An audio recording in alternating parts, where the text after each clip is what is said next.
Halo, assalamualaikum Mbah. Jumpa lagi bersama saya channel Video Ngawi. Video kali ini saya akan memberikan sedikit tips dan juga saran bagi pemula yang ingin merakit sebuah kit agar berhasil dan minim dari kegagalan.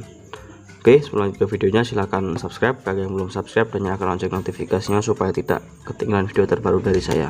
Terima kasih. Nah, oke Mbah, lanjut ke videonya. Video ini dikhususkan bagi para pemula yang ingin belajar merakit kit ya, entah itu kit power amplifier, kit tone control, kit lain sebagainya. Pokoknya untuk merakit sebuah kit. Nah, di sini saya sudah ada contoh PCB ya, PCB kosongan. Ini ada Super OS L504 dan ini adalah Super OS L simetris. Nah, banyak yang bertanya ya di kolom komentar maupun di WhatsApp saya mengenai merakit ya, mengenai merakit PCB kosongan menjadi sebuah kit. Itu ternyata masih ada banyak yang mengalami kegagalan ya, ataupun belum berhasil 100%. Misalkan bisa bunyi tapi biasnya selisih jauh, terus malah ada yang nggak bunyi sama sekali padahal komponennya sudah sama dan lain sebagainya. Nah, di sini saya akan berikan sedikit tipsnya supaya bisa berhasil ya, supaya meminimalisir kegagalan. Nah, yang pertama apa? Yang pertama, pastikan teman-teman menggunakan PCB yang sudah fix 100%. Maksudnya itu yang jalurnya ini sudah fix, jadi jalurnya ini bener. Karena kadang ada juga PCB itu yang jalurnya tidak fix 100% ya, dalam artian jalurnya itu nanti entah itu motong ataupun jalurnya dijamper. Nah, usahakan kalau masih pemula, masih baru ngerakit, itu cari PCB yang fix 100%. Jadi kita nggak perlu merubah jalur, kita langsung pasang-pasang komponen saja. Nah, bagaimana kita mengetahui PCB itu sudah fix? Nah, itu kita cari PCB yang paling banyak digunakan ya. Nah, misalkan PCB-nya, kan PCB itu gambarnya ini beda-beda ya. Nah, itu kita lihat orang-orang itu rakitnya yang seperti apa sih, PCB-nya. Nah, itu yang kita beli misalkan PCB-nya. Jadi yang fix 100%. Kalau yang fix 100% itu gampang. Jadi kita tinggal tancap komponen. Kita nggak perlu merubah komponen jalur lagi seperti itu. Lalu yang kedua adalah menggunakan komponen yang bagus ya, komponen yang ori, misalkan dari resistor, dari kapasitor maupun dari transistor ya. Transistor itu penting banget karena kadang bias sulit di setting itu faktornya bisa ada di transistor ya. Nah, jadi pakai transistor itu usahakan gunakan yang bagus lah. Misalkan pokoknya jangan gunakan yang terlalu jelek teman-teman, yang menengah atau yang bagus sekalian gitu. Jadi nanti bisa bagus hasilnya itu. Jadi walaupun kodenya sama ya, kalau kualitasnya beda itu nanti hasilnya bisa beda, entah itu suaranya serak ya, ataupun biasnya pincang. Nah, itu salah satu faktornya ada di transistor ya, entah itu di IC. Jadi gunakan transistor itu kalau bisa yang bagus ya, bisa yang bagus. Selanjutnya adalah kalau mau belajar ngerakit itu gunakan atau rakit power yang basic atau power yang dasaran, yang paling mudah gitu. Nah, misalkan seperti ini Super OS L ini. Nah, ini untuk belajar ngerakit sudah enak lah teman-teman ya, karena yang pertama ini dia basic sekali. Jadi dia nggak ada inbal, nggak ada protectnya, jadi bener-bener hanya power saja. Dan juga rangkaiannya simple ya, terus di Google itu banyak skemanya, di forum-forum grup itu banyak yang membahas.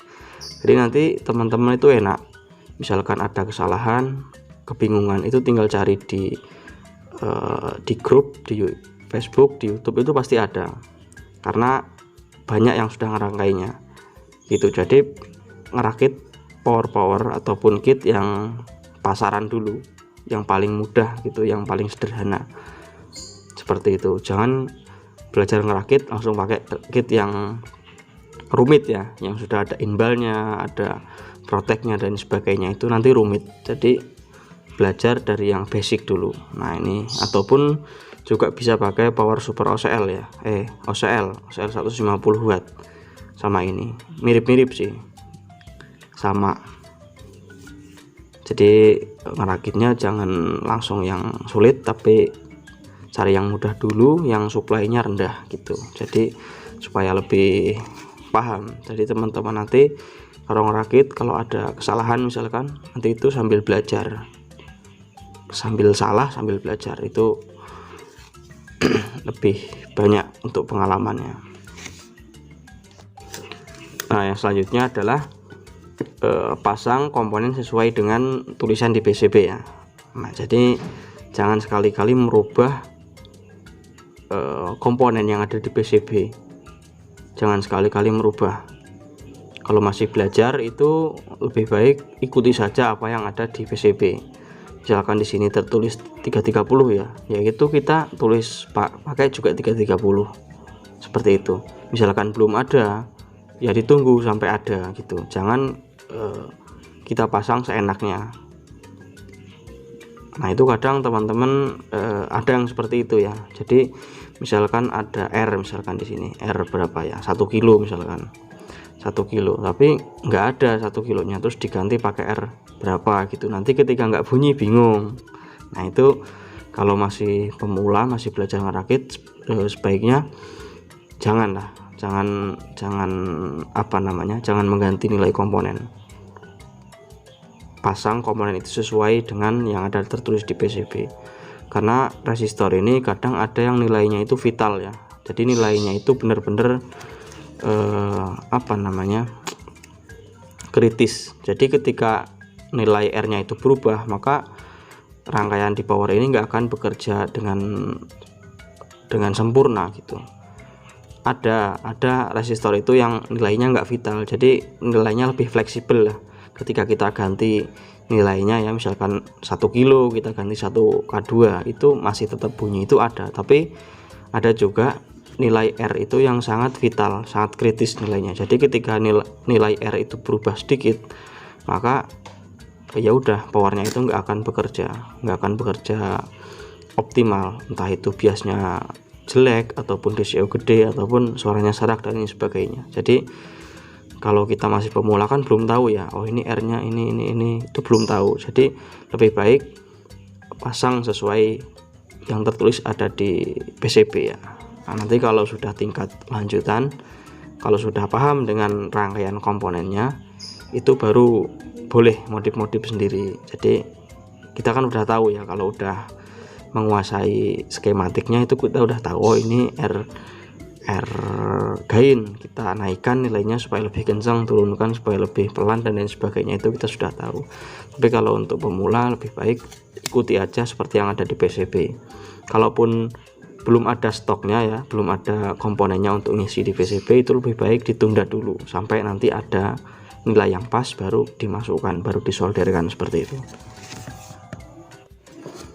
Nah, lalu selanjutnya adalah jika teman-teman sudah ngerangkai ini sudah penuh ya, misalkan sudah jadi, nah itu jangan langsung dicoba ataupun disuplai dengan tegangan yang tinggi ya, tapi coba teman-teman suplai dengan tegangan yang rendah dulu.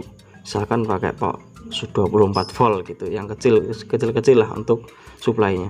Jadi ketika ada kesalahan itu dia nggak langsung rusak ya untuk komponennya, paling cuma nggak bunyi gitu. Tapi ketika dicoba lagi nanti bunyi. Lain cerita kalau kita langsung supply dengan tegangan besar. Ketika ada sesuatu yang salah, itu nanti pasti akan langsung rusak gitu. Nah ketika rusak itu pasti jadi malas ya ngerakit. Tergantung orangnya sih. Kalau orang yang motivasinya tinggi, ketika rusak itu bikin lagi, lebih semangat. Tapi ada juga yang ketika rusak, oh jadi malas, gini-gini dan sebagainya. Nah, jadi ketika kita merakit kit sendiri itu sebenarnya ada kepuasan sendiri ya. Jadi lebih, yang pertama itu lebih lebih puas ya, lebih senang, keperasaan di hati, terus juga sambil belajar lebih banyak pengalaman yang kita dapatkan, seperti itu. Nah, mungkin itu saja yang bisa saya sampaikan di video ini. Jika ada yang kurang bisa teman-teman tambahin di kolom komentar, supaya penonton yang lain juga bisa baca komentar dari teman-teman. Semakin banyak ilmu, semakin banyak pengalaman dan juga pengetahuan yang kita dapatkan. Oke, mungkin itu saja yang bisa saya sampaikan di video ini. Sampai jumpa di video selanjutnya. Wassalamualaikum warahmatullahi wabarakatuh. Salam damai. Jos.